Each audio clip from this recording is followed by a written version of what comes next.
Hey guys, magluluto ako ng gulay na ampalaya.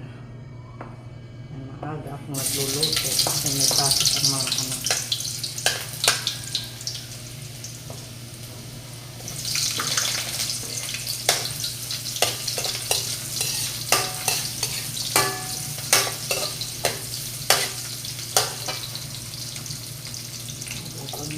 Isa lang talagang kumakain.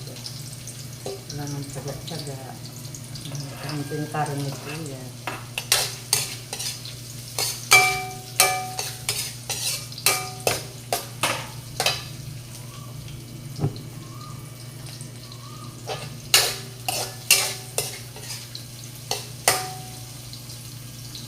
Kasi hindi namin naubos yung tira lang po yan sa gabi.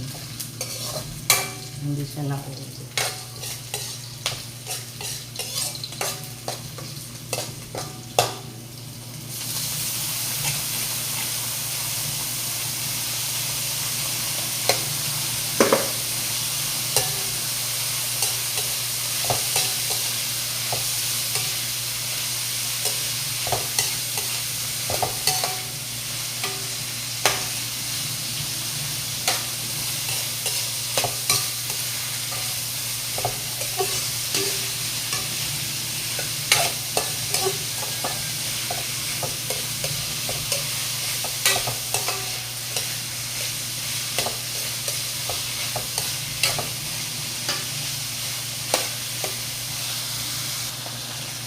Mag-prito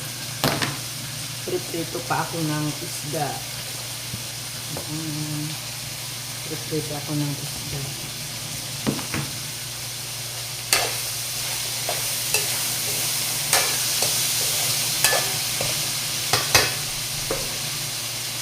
Nalagyan ko siya ng hindi ko lalagyan ng tubig. Kasi mas masarap pag walang sabaw.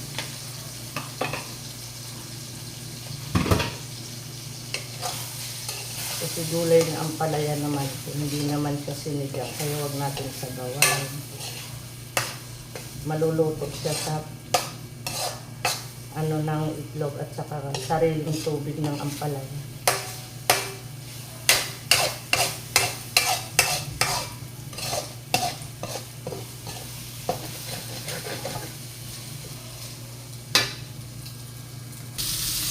Yan na guys, ang ulam namin ngayong umaga kasi may pasok ang mga bata.